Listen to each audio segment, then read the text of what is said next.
Welcome back to the channel here on the Shuffle Squad. We are going to be talking about another regional coming up, and now this one's not as big as the ones that we've been talking about in our other meta forecasts.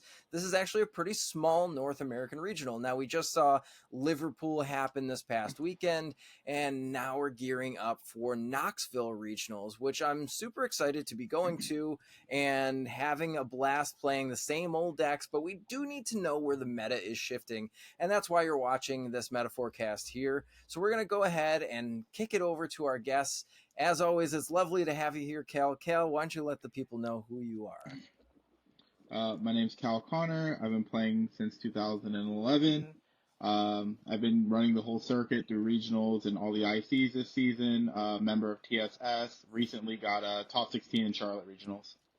Awesome. And then we also have LDF joining us here today. LDF, why don't you give yourself an introduction? Yeah, what's up? Thanks for having me on for another meta forecast. I'm pretty excited to talk about the meta. I'm going to be in Knoxville.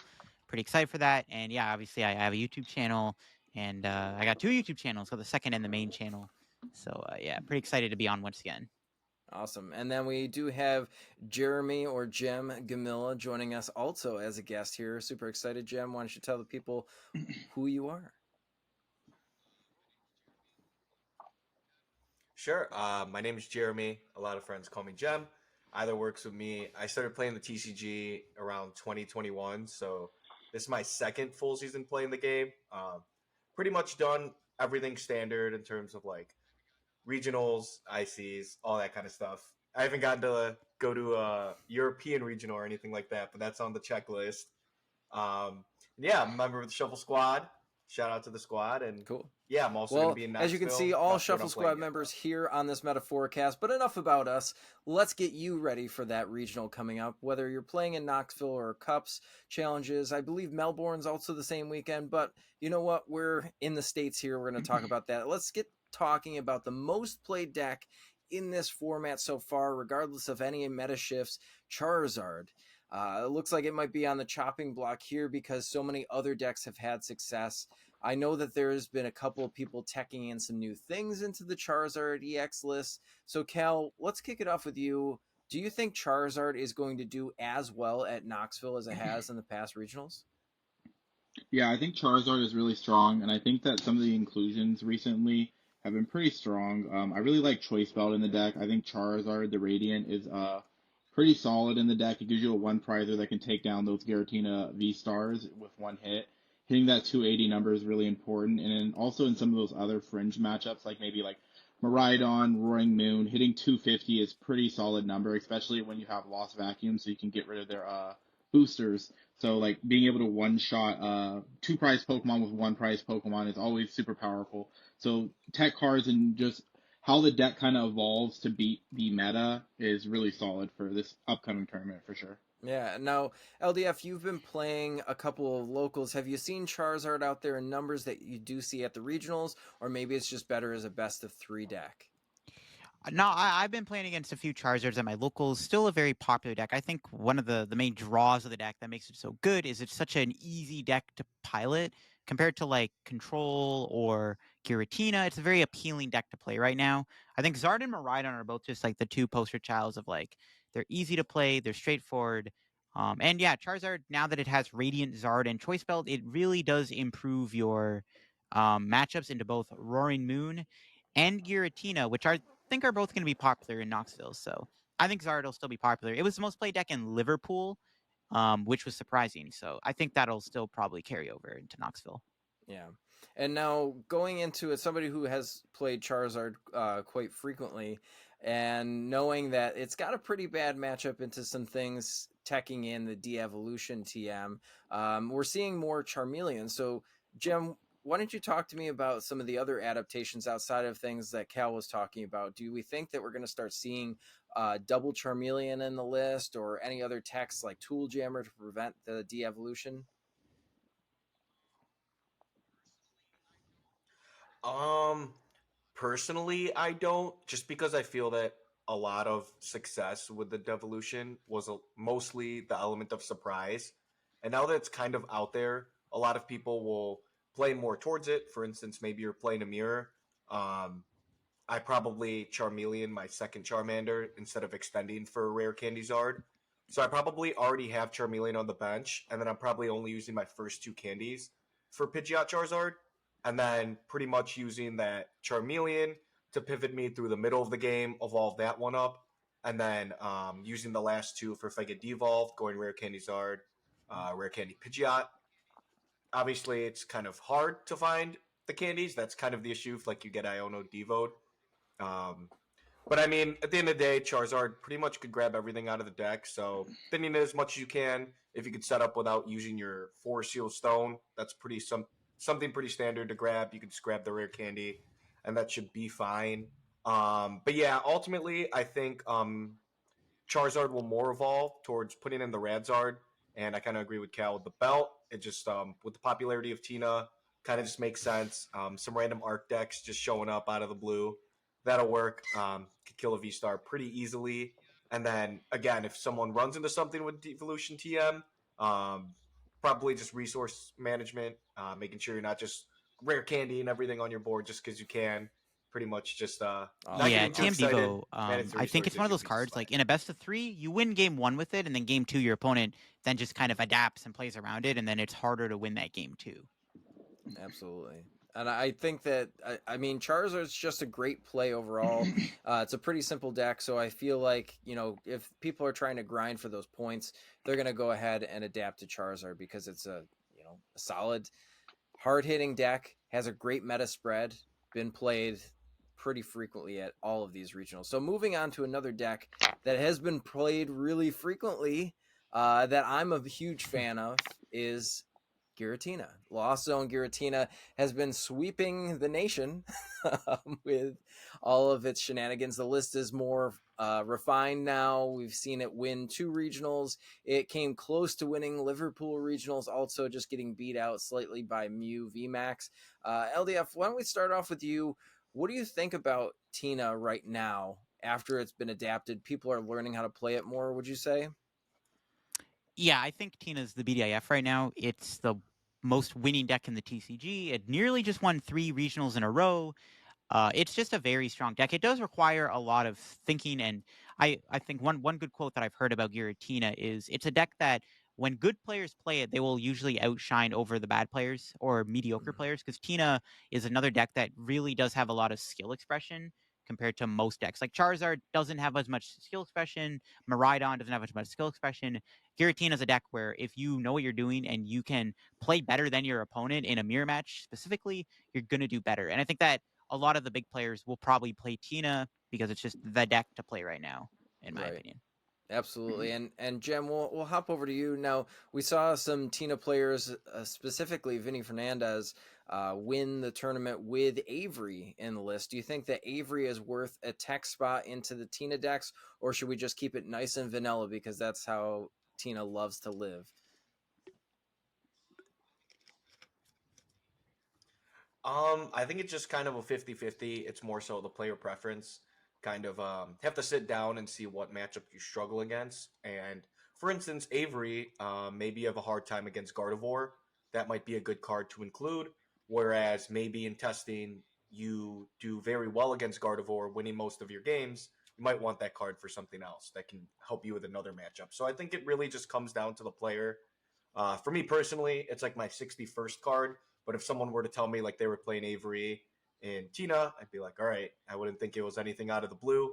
And then kind of the same way where if they weren't playing it, it's Yeah, whatever. and It's more so Kel, I player know that you preference to me. played some Lost Zone decks at the beginning of the season, really fell in love with those, and now kind of shying away from that. So, do you think that Tina is a great call? Have you played the deck with the adaptations that John Eng and his group has made to the list? And what do you think about that going into Knoxville? I think Tina's obviously just a really good deck. It's in like that S tier category of decks. It's in the top 3 of the format for sure.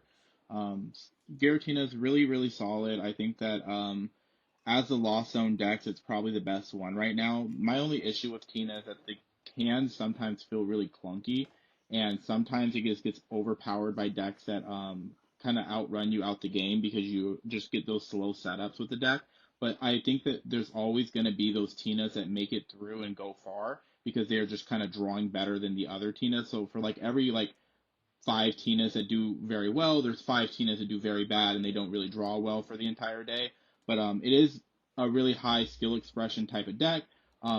It's a comeback style type of deck, kind of like Gardevoir, where you are setting up those long game type of battles and you are really picking your resources. Lost Zone decks typically are the most brutal type of decks where it comes to resources.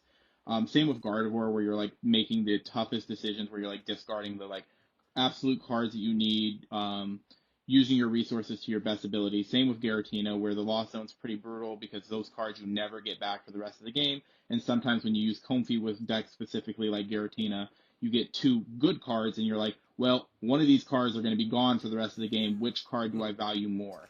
So that's why you tend to see better players doing good with Giratina decks. So that's why I think that the deck will always do well, and there will always be good players piloting it. But sometimes the Giratina is a pile. Yes, yeah, I've been there. I've done that. Even if you're playing it at the highest caliber, and sometimes you just need those two cards. Magically, that flower selecting is those two cards, and you have to pick one of them to go away to the Lost Zone. So as far as it goes, I'd say I think Tina's great. But Cal, would you agree or disagree that at this point now, Tina's got a huge target on its back going into Knoxville? Yeah, for sure. I would say that Giratina's got to have a huge target on its back going into this specific event, and especially like even the last event. That's why you see like some of those other decks that do very good into it doing so well in the tournament, kind of like Alex Shemansky's Radiant Charizard Sableye deck. Mm-hmm. Decks that kind of bully the Lost Zone Tina decks are going to see success because it is so popular right now. Right. Absolutely. And now we're going to talk about another deck that hasn't been around. I feel like it's kind of been bullied out of the meta right now. It's not Goldango. It is Gardevoir, the other G deck in the format. Now, Jem, let's talk to you about how Gardevoir feels in this meta now. Things have kind of settled. Guardy was a little scared of Iron Hands for a bit, but what do you think going into Knoxville about Gardevoir as a whole deck?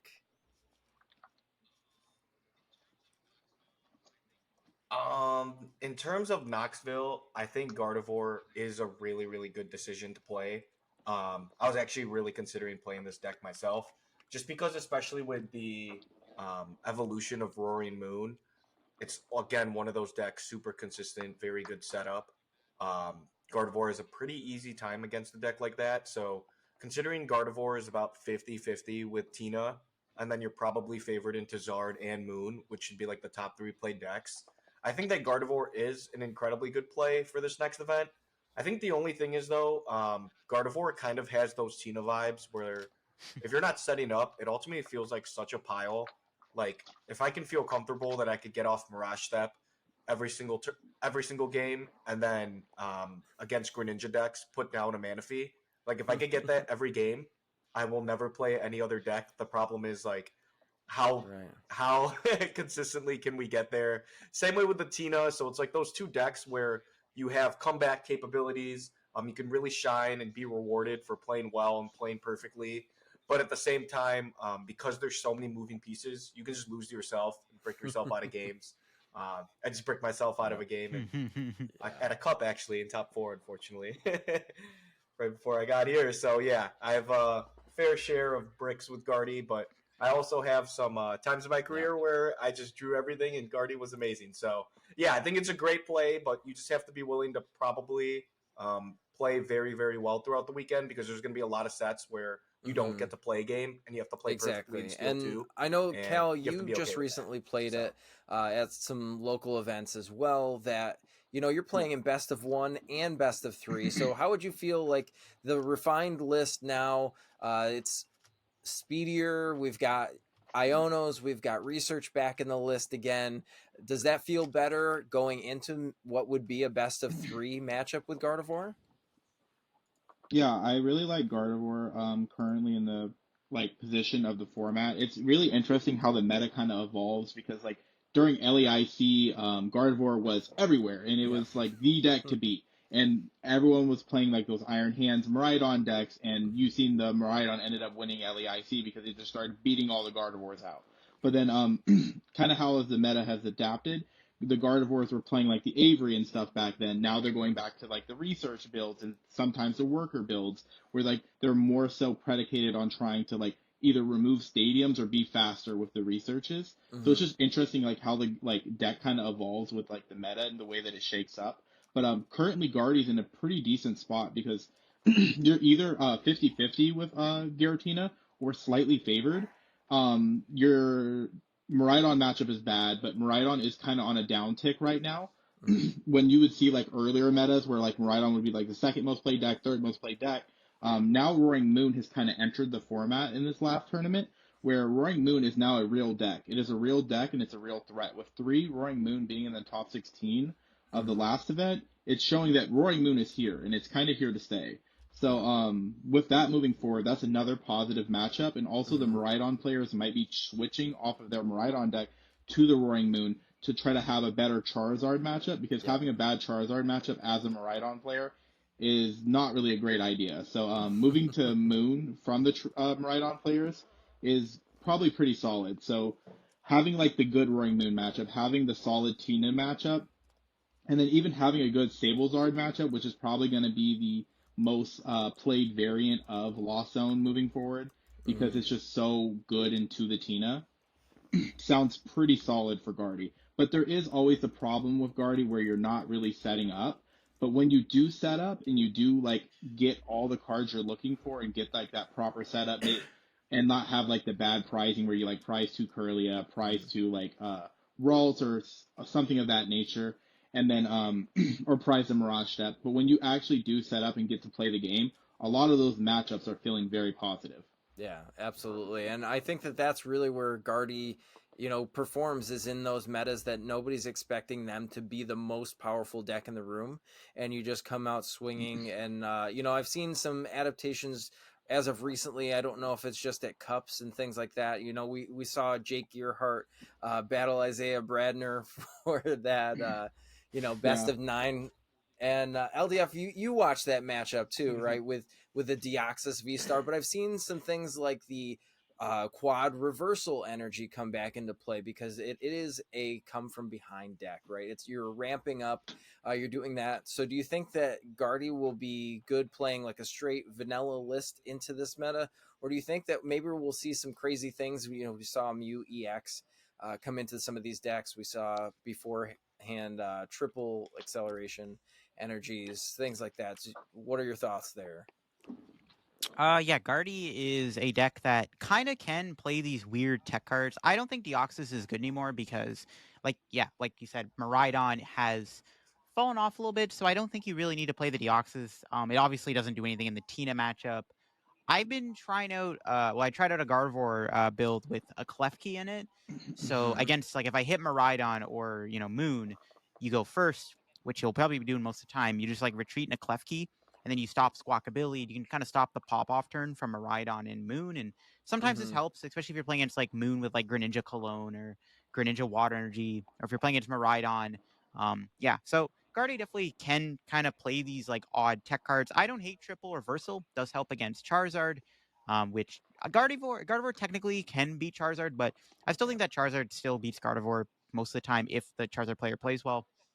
And if you if you prize a Curly in the Charizard matchup, it's pretty bad because they're obviously going to like chase your Curlias once you Mirage Step, and it can get rough. But yeah, I do like Guardy. It's a deck that you have to play fast with. If you're somebody who doesn't put enough time in with the deck and doesn't know how to play fast, you're going to get a lot of ties. You're going to lose a lot of games that you could have won if you played faster. So I really do think that it's a deck that if you are somebody who wants to play it, I wouldn't just like last minute swap to it unless like you're experienced with it, because yeah, it's a deck that you got to play fast with. You don't want to be stuck in, the tie hell. You want to make sure that you're doing well with the deck, because I think Guardy is a very good deck, and it does have arguably the best Roaring Moon matchup of any deck in the format right now. Yeah, absolutely. And yeah. And then one thing I just wanted to throw in that like LDF said about playing quick too. Another thing too, as a Gardevoir player, is also knowing when to pick it up. I know it's like a comeback deck, but Exactly, I mean, you could save yourself a lot of time if you could preemptively scoop, especially into like a positive matchup. If there's places where I feel like 50-50 where I could pull this out if I get this off Iono, I'll either play it at lightning speed and try and get there, or I just don't even bother him. Like, I have a favorable matchup. Let me just try and win 2, pick it up. So that's kind of goes into the playing fast, obviously. Absolutely. Scooping So helps you play with like we a talked quicker a lot pace. about Gardevoir just now, but another deck I kind of wanted to bring into light because we kept mentioning it is Roaring Moon. So, Cal, I want to talk to you a little bit more about Roaring Moon. We saw Ross Cawthon's list. We see it adapting into Mono Dark, as some are calling it, taking the water energies out. We saw Azul's list not too long ago, putting the Iron Hands in there, making it, a tricolor deck because water with Greninja is also really good. So, what are your thoughts on all of the different variants of Roaring Moon right now going into Knoxville? I think it's super interesting because like they kind of do two different things. I'm not really a huge fan of the Iron Hand builds. I Mm-hmm. think that the Greninja Cologne build is probably my favorite one, but I need to put more testing into the deck to see if it does that enough. Because in theory, the Greninja Cologne slash Water Energy Cross Switcher build seems like it should be pretty decent into Gardevoir because Mm-hmm. it's asking them to do a lot. And also, if you just pull off the combo, hit like the nuts, you win the game. So that Mm-hmm. version seems very good. But then there also is a Ross Coffin build where it's obviously more consistent because it has the researches, and then it also has the element of like the judge and the Iono, and it has ways to disrupt your opponent, and then plus the booster, which also really really helps those other matchups. So it's really interesting to see how those builds kind of adapt and like which one is going to be the mainstay of the format. Because like Moon is in an interesting place because the Moon deck kind of is not 100% figured out yet. It's kind of like just kind of burst out onto the scene as a deck, and there's two Mm-hmm. different variants of it, kind of in my eyes fighting for the spot in the format, but or the spot for like the main deck or the main way that people play the deck. Mm-hmm. I think the Iron Hands build is okay. But I think if you're playing the Iron Hands build, you might just get more worth out of being a Greninja build.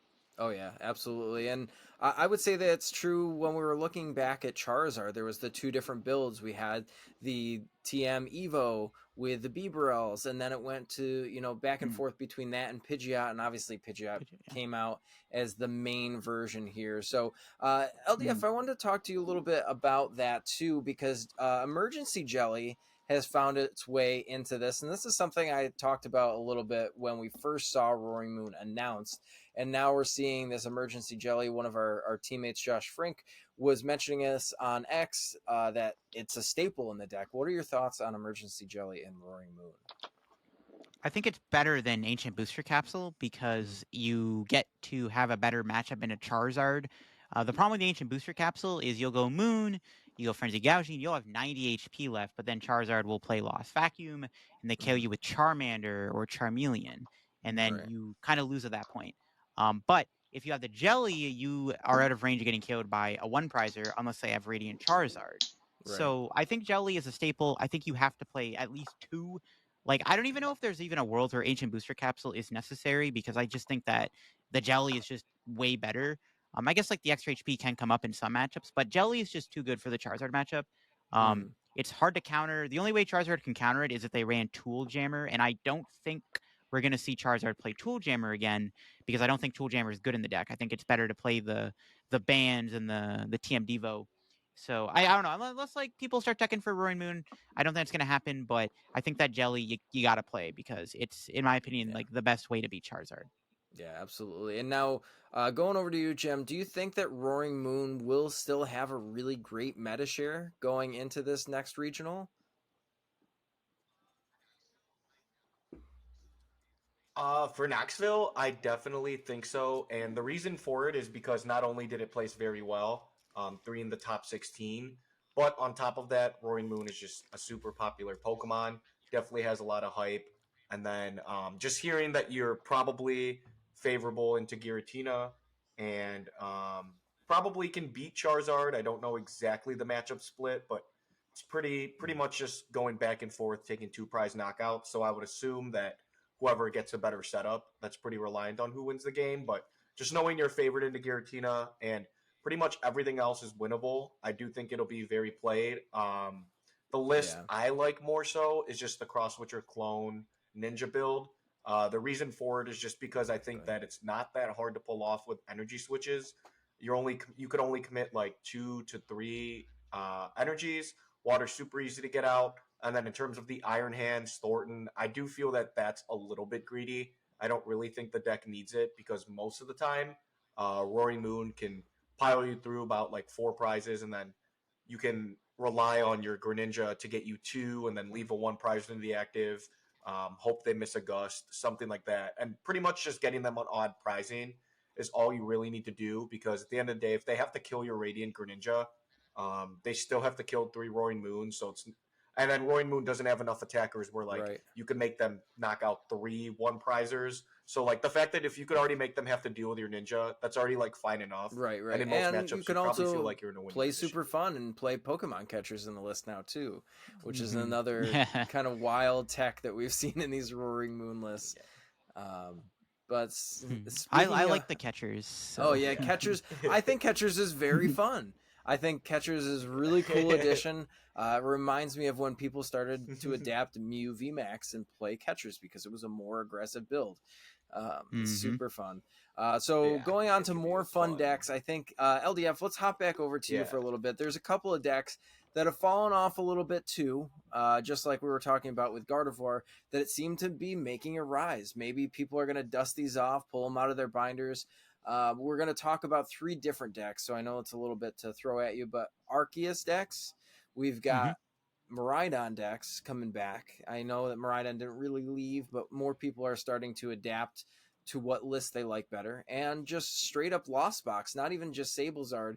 Turbo Lost Box is back. We've got Lost Box Glasses. We've got the Roaring Moon Lost Box, the Tord build. All of these random Lost Box decks we saw at Liverpool.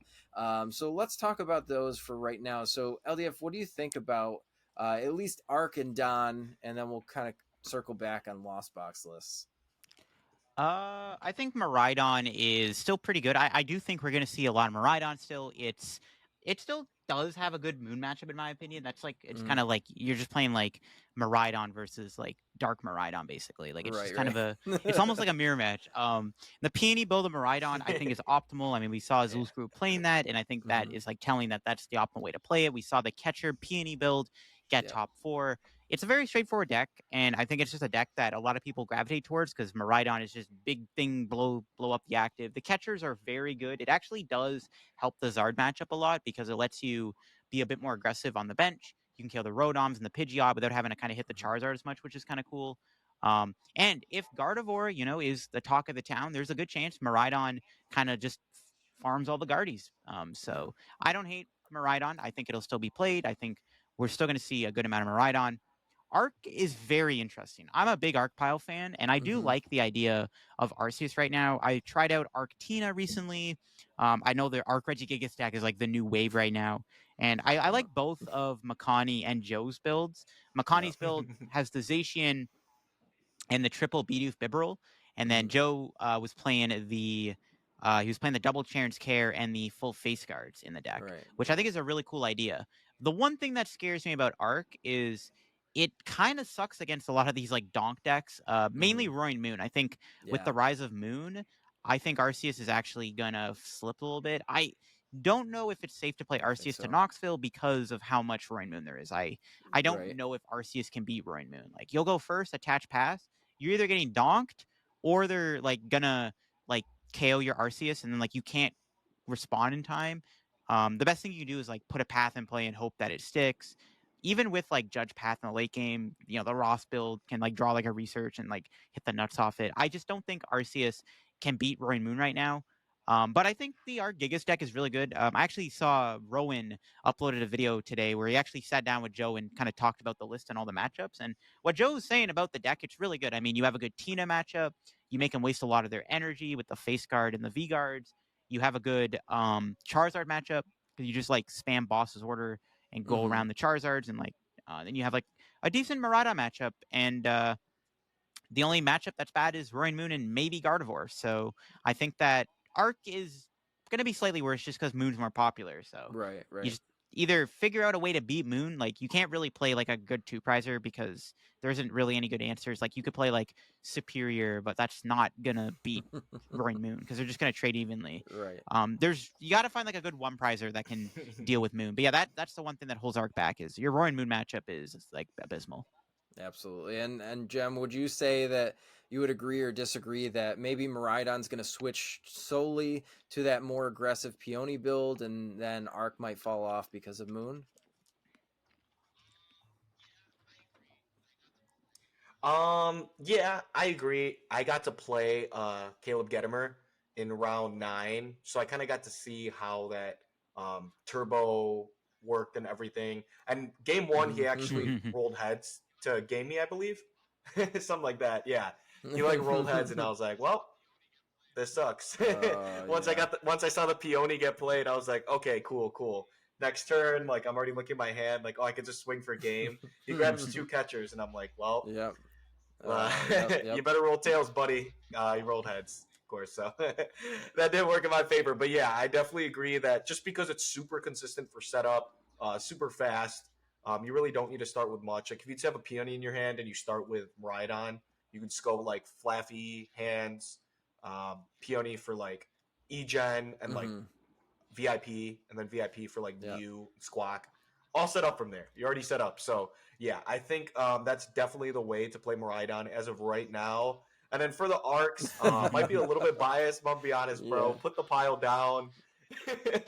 Put the pile down, bro. Like honestly, I feel that it's just a lot of moving pieces where it's like, yeah, when all of the concepts click together, for sure, it could definitely do some damage. But when you just like sit there, like you miss a turn 1 energy, you're already way behind, or like you miss a turn 1 arc, you're way behind. So I think just expecting to like consistently just draw arc, energy, path, V star, supporter for next turn, like the to need that consistently, I just personally am not a believer. Um, but I mean, it is having results, so clearly they're doing something right. But me personally, I just think there's better options in the format right now. Like if I wanted to go with something super consistent, that's a 2 prize deck, I'll just play Roaring Moon, or I'll play Miraidon. If I just wanted something that could just swing, knock things in the active, that kind of play style. And then if I wanted to go for something like setup, I would probably play like Tina, Gardevoir, Sablezard, something like that. So I just think it's kind of one of those fringe decks where it's like a lot of fun, but it's just in a weird spot of the meta because there's already things established in our meta that perform and do things more consistently than these arc decks do. Where it's like, if you enjoy doing XYZ, exactly. why not play so like Kel, Moon moving back over to you, do you think Don is going to show up in numbers for Knoxville? Obviously, this more aggressive build is what people are playing now. And then do you think that Arceus is going to show up? I think that maybe even Arc Tina, because Tina is so big right now, might be good because Judge Path goes burr sometimes. What do you think about that? Yeah, I think Miraidon will show up. I think it'll be on the graphic for sure in the top 5 decks for the event. I don't think Miraidon's a very great play for the event personally, but I think that Miraidon is going to be on the graphic, and there is going to be still the people playing Miraidon that like the Miraidon deck. Maybe some convert to Moon as well and start playing the Moon deck because it is kind of the same style of deck, where it's kind of a big basic hit you quick type of style deck. And then for Arceus, I think that it's just another Judge Path deck, just kind of like Mew. I think Mew's a little bit better than the Arc Piles, because Mew can just see so many more cards, and it just puts a lot more pressure on your opponent. It has a lot more abilities to do other things, like using Psychic Leap potentially, drawing like your entire, like so many cards throughout the game, comboed with Judge Path, so you're not just like only seeing 4 cards. Well, you can kind of like mimic it with the barrel, but it takes a lot more setup than just a Genesect. You're a little bit more resilient to Spiritomb, but in general, Mew's power level is probably a lot higher. So I would say the Arc Pile decks aren't my favorite. I personally would never play an Arc Pile deck like that to a regional in this format. But they are seeing success, so something has to be going right. Yeah, absolutely. So we'll see maybe 1 or 2 trickle through into day 2, but let's talk a little bit more about the Lost Box variant. So going back to you, LDF, we started this conversation here. Do you think we're going to start to see some Lost Box adaptations come back over into the North American regionals? We saw, obviously, Alex Szymanski do well with Sablezard, but there's so many different Lost Box variants that aren't Giratina. So what do you think about that? Yeah, I think Lost Box is like good right now. I think Sablezard is the best way to play it because it does have the best Tina matchup. It's got the best matchup in general for most Lost Box decks. The only problem is that Sablezard loses to Gardevoir, so you got to figure out how to beat Guardy, whether or not you want to play like Cologne or Lost City or some kind of like tech card that Guardy doesn't like. But Sablezard's pretty good. Miraidon is scary. Miraidon is beatable if you can get the Charizard off when the Iron Hands you, but if you just kind of get like a clunky start, which sometimes the comfy Charizard deck gets a lot of the time, it does tend to get these like really bad starts and you just kind of brick. You kind of just lose to Miraidon. Yeah, Sablezard's okay. It is a hard deck to pilot, though. It's not as easy to play. You have to be very precise with your actions, but it is a good deck. I think that it's very strong, and it does beat Tina. I think the Zard matchup is closer than people give it credit for. Just because you have a TM Devo in the deck doesn't mean Zard is like free. It is a challenging matchup in my opinion. Yeah. You kind of have to, especially now they have double Super Rod. You have to kind of play chicken, and it's tough. It's actually not a great matchup in my opinion. I think a good Charizard player always beats Sablezard, but I do think Sablezard is still a good deck. The other Lost Zone piles are pretty cool. The Paradox box deck with like Hands, Moon, and like Kyogre is kind of sick. My issue with that deck is I just don't see it beating Charizard. Like Kyogre does nothing against Charizard. You have Iron Hands and Moon, but like they can like Lost City your Iron Hands or your Moon and then Iono you to a small hand, and you just can't do another Frenzy Gouging. So I think that's the only problem with the Paradox box deck. We are seeing the Dragonite V come back though, and I think Dragonite V is good against Charizard because like if you use it early on, you can like punch the Charizard and get a lot of damage on the board, which is kind of sick. So, yeah, Dragonite V is kind of cool. I think that it's a good card to play. The Glasses Lost Box deck I think is actually pretty good too. Having access to a lot of options is really good. You have the Tropius for Charizard. You have Mew for Charizard. You have Roaring Moon for Charizard. I think that deck has a great Charizard matchup because you have 3 good attackers in that matchup. You have the Iron Hands. You have the Moltres for Mew. Mew just won Liverpool, so there's a pretty good chance Mew was more popular. So you just have Moon and Moltres for Mew. You got the Minior, which can be good against Arc and Snorlax. You have a lot of options. You could even innovate with that archetype and add other random attackers. But yeah, Glasses Box is pretty cool. I think it's a pretty solid play. Those are, I think, like the 3 main Lost Zone piles, but I think they're all like pretty solid. If I were to play any, I would probably consider Sablezard, but I do like Glasses Box too. I think that's a pretty sick deck. It did get top 8 in Liverpool, or top 4 even, I think. Very true. And Jim, going back over to you, out of all of those Lost Box decks listed here, which one would you personally pick up and bring to Knoxville that doesn't have Lost Zone Giratina in the name? Yeah. Honestly, if it were up to me, I'd probably play the pile with the glasses. Only because I'm pretty biased. Because one of my students did top 8 juniors with it. Shout out to him. And on top of that, like getting to test the matchup with him and kind of seeing the capability of the deck. I know that it's a little bit less consistent than the Lost Zone kind of engines, but just the fact that it kind of has an answer for everything, like the Roaring Moon, the Tropius, Iron Hands. It's super fun, and it definitely has a high power capability. Just consistently getting set up and doing all that could be a little bit difficult, but in general, yeah, it looks a lot of fun. I had a lot of fun playing it and against it, so that would probably be the Lost Zone deck I was looking to play if I was looking to have some fun. Now, if I'm going to sweat, I'm probably just taking Alex's 60 Sablezard and just saying, like, let me farm these Tinas real quick. All right, cool. So, Cal, would you agree with that Glasses Box is probably the better deck? Or let's talk a little bit about Kyogre. What do you think about Kyogre in the format as well? I think that Kyogre is really interesting in the current meta. I think that your like best bet at trying to beat those decks is maybe using like a Mawile Trap or something like that to try to maybe like stick a...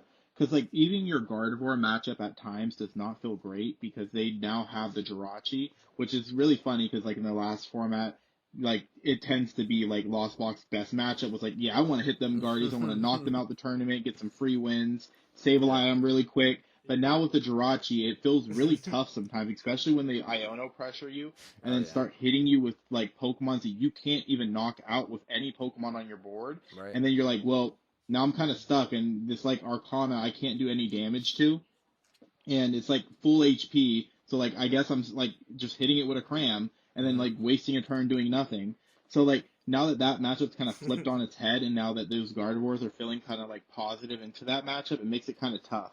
but most Gardevoirs don't actually play the Toro, so playing like a Mawile trap in the deck sometimes can just seal the game, because every Gardevoir player is probably going to bench the Greninja to like accelerate their game. They're not going to think about it unless they know or have prior knowledge to the trap in their deck. And even if you do, you're making their deck inherently worse because they have to bench it. Also, Manaphy, you can lock the Manaphy, which they have to bench as well inside the deck. So I think that that is a solid strategy in the deck to try to beat them. The only problem with the Kyogre deck is that I don't think that you necessarily beat Charizard still, because they do have a switch in their deck, and sometimes they do play Lost City. So are we really committing 2 Mawiles in our deck to try to beat Charizard is the question. And then also, if they know you're playing Mawile Trap, they could just not bench support Pokemon, and they might still be able to beat you. I was thinking like the double Mawile for Zard. I tried in Sable Zard, and I kind of like it because like you have like Claras and stuff to get your Mawiles. You have 2 of them. You play like double counter catcher boss. You basically like force Charizard to play Jirachi down against you because you can like go Sableye TM Devo.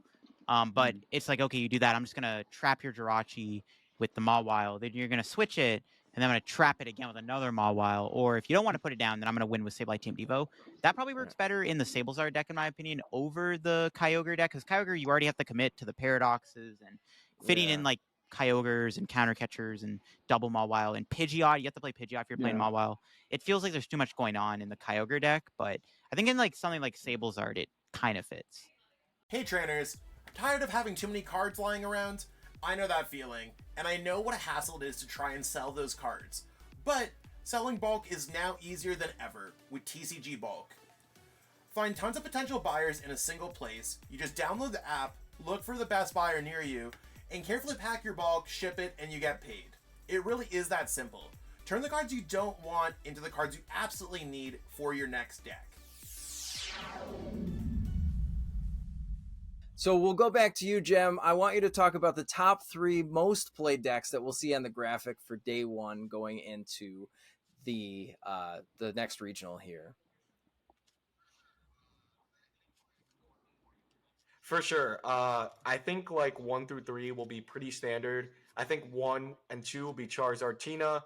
Personally, I think Zard might be played a little bit more just because people are starting to figure out the Tina matchup isn't that hard. Honestly, like you could just set up 2 Charizards before you get Roxanne, stay on even pricing. A good video to kind of look at and seeing that in action is just how Azul played his winning in.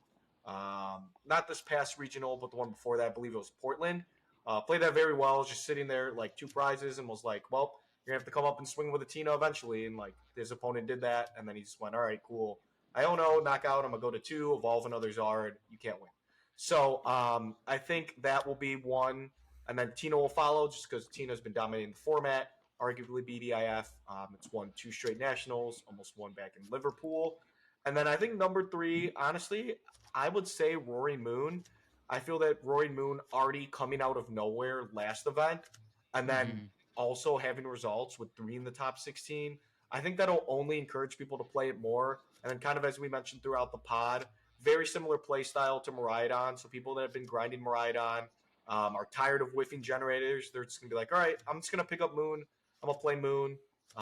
Pretty simple. It's pretty consistent. So I think Moon will sneak in at Kale, 3. would you agree or disagree with that top 3? Do you have other ideas on what would be the top 3 most played? I would say first is Charizard. Charizard, I think, is probably going to be the most played deck at mainly every event pretty soon.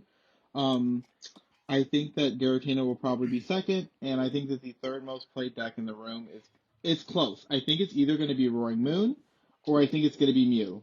I think Mew's going to make a comeback for this event, and I think that there will be a lot of Mew players. Mew just won another regional. It's clearly in a very decent spot. I think Mew players are going to have only a few more tournaments to play their deck. It's going to rotate soon, so they're going to be trying to give it that last ride. So I think that Mew will show up in numbers. Now, is it going to surpass Moon? That I don't know. I think Mew makes the graphic this upcoming regional, but I think it'll be close.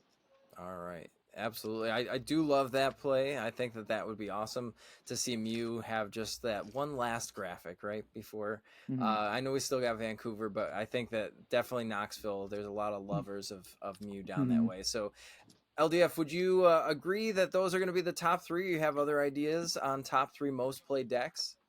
Yeah, it'll probably be Zard, Tina, and then it'll be it's a toss up between Miraidon or Moon for that third place spot. Mm-hmm. I could see the top three being Zard, Tina, Moon, Miraidon, maybe Mew at 4, Gardevoir at 5, or the other way around, and then maybe like a Lost Zone variant gets on the graphic.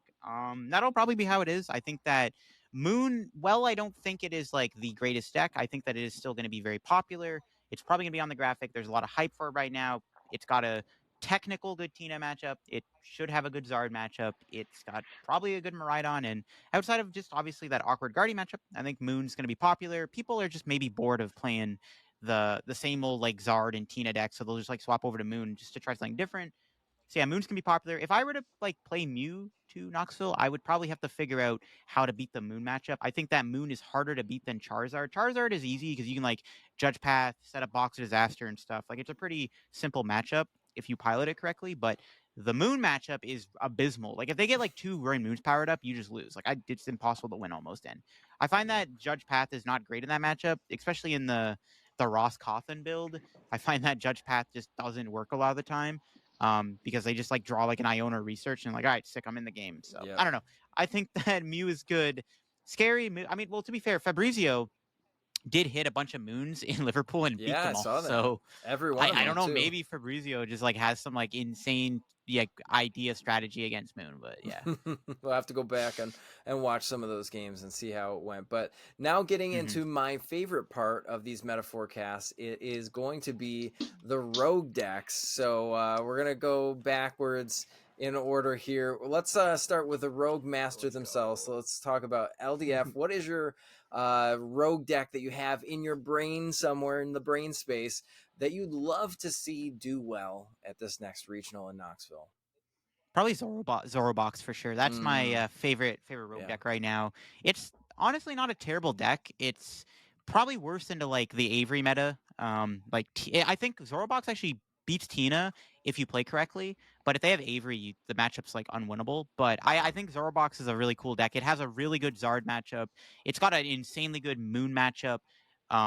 The new Camerupt and Lantern that are in Paldean Fates are actually huge upgrades to that deck because you can use Camerupt as the big basic EX killer, and it also kills Goldengo, which is like another like great matchup for Zorobox. But the problem is that they're not legal yet. But I really want to see Zorobox do well. There was one in day 2 in Charlotte, and I think that it is just a really funny deck. It's just a really cool meme. It's a bit of a brick fest if you don't get like a turn 1 supporter like Basculin. The deck kind of just sucks, but I don't know. Like it's pretty cool. I think it beats like a lot of decks, and it beats up on the big 2 prize meta right now, in my opinion. Yeah, Zorobox, a deck close to my heart, but unfortunately has not ever seen anywhere close to the top 16. So Jim, let's hop back over to you. What is your favorite rogue deck that you'd love to see do well at this tournament? You guys already know. We're talking Goldango EX. I'm looking to make it rain. Let's go. We want to make it rain all over this format. Shout out to my brother, too, for playing it with me. We were kind of just memeing for a while, and we're like, you know what, let's just play it. So I would love to see like a Goldango make top 8, have a crazy run. And outside of it, just like being a meme and like being funny, it has pretty good matchup spreads. Like if you know how to play right, you're probably even with Tina. You're very favored into Charizard. And in testing, my brother found out we're pretty favored into Moon. It's got to know a little bit of sauce, and you could get there. But, I would say Goldango EX, a million miles. Let's go, Goldango. Million All right, times. Cal, I how about see yourself? There, what rogue deck would you love to see perform super well at this next regionals? You know, I want to see some cloth, man. I want to see some cloth do well. I forgot about that deck. We got with some Moon on there's the always side, like it's a not few. bad. Yeah, there's always like a few that trickle into day 2. They always end up doing pretty bad in day 2. But like there you typically is a few in day 2 every time, but they never quite get there. So maybe let's see some cloth get into that top 32 threshold. Yeah. Okay. Well, once you hit day 2, you play against the Zard players that know to attack with Pidgey on that match. Yeah, right. Whoops. I see you have that fighting resistance over there. Whoops. Yeah, so I think Cloth is definitely a great deck. It's a super good deck into things like Moon. You've got a really good Miraidon matchup too, especially if you win the coin flip and go second. I think that Cloth is a very fun and fine deck. My personal favorite, I don't know if anybody saw this, but roaming around Liverpool, there was a Scizor deck that I was looking at, and I'm like, man, this thing is crazy. Like the single prize scissor. It's single prize Scizor.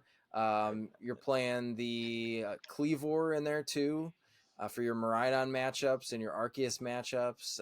It's pretty decent into Tina because everything except for Tina has an ability in that deck. So it's actually kind of funny. I would love to see it do well. Obviously, really great into Chen Pao, which I also think could be another rogue deck that we could see doing well. We saw that doing well. Yeah, Jared's probably going to play it and get day 2. Yeah, right. Jared Grimes. Shout out to Jared Grimes. Always know what he's going to play to these tournaments. But yeah, so those are some of the rogue decks that I would love to see do well in this tournament. But that's pretty much it. That sums up what we're looking forward to going into Knoxville Regionals. But before we head out here, I want to give all of our awesome guests a spot to shout out any sort of people that they need to shout out or sponsors, and let everybody know who's watching where they can find you. So we'll start back off with Cal. Cal, where can everybody find you, and any shout outs you want to give today? Yeah, everyone can find me on Twitter at Calvin Connor TCG. That's typically where I am all the time. I'm on Discord as well. I do coaching on MetaFi. It's Calvin Connor TCG as well for that. Links are in my Twitter as well. And then shout out my team, the Shuffle Squad, of course, and all my teammates. Awesome. Cool. All right, LDF, where can the people find you, and any shout outs you want to give? Yeah. You can find me on Twitch, YouTube, Twitter, Discord, I guess, at LittleDarkFury. I make rogue decks, obviously. I play a lot of random stuff all the time. A lot of fun content. Got my second channel for competitive content. You were just talking about like the Scizor deck from Liverpool. If that made day 2, I'm excited to see that. There's some really cool decks in day 2 in Liverpool, so hopefully that gets posted soon. But yeah, big shout out to the Shuffle Squad, the team. Obviously, pretty sure most of us are going to be in the old Knoxville, so I'm excited for that. And yeah, shout out to no one else. All right, Jem, where can everybody find you, and any shout outs you want to give here? You guys can find me on Twitter at JemGTCG. I also coach on MetaFi, which is linked in my profile, but it's just Jeremy Gumila. Also accessible through my Twitter. And then in the upcoming near future, you could find me hosting a Goldango masterclass with my brother Jarek if you want to learn how to make it rain like a pro. So don't miss out on that Wednesday. And then in terms of shout outs, shout out to the Shuffle Squad. Obviously the best teammates. And as always, I'm PJ here, managing the Shuffle Squad and running these meta forecasts so you know what to play at your next upcoming event.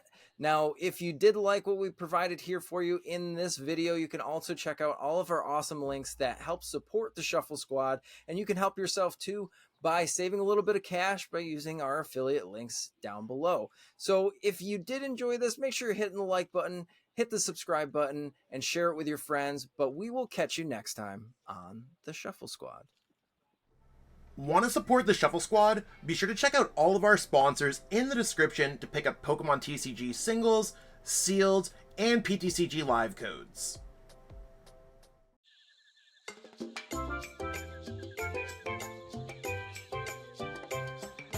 You made it to the end. Thank you so much for watching this entire video from the Shuffle Squad. Honestly, from the bottom of our hearts, we appreciate each and every person that supports our content, watches what we have going on every single day, every single week, even from time to time, and continuously allows us to have a forum to project our creative content towards the Pokemon TCG community. So if you haven't already, be sure to give this video a like, subscribe to the channel, and even leave a comment to help boost the YouTube algorithm. That being said, we'll catch you with our next video. Thanks again. Take it easy.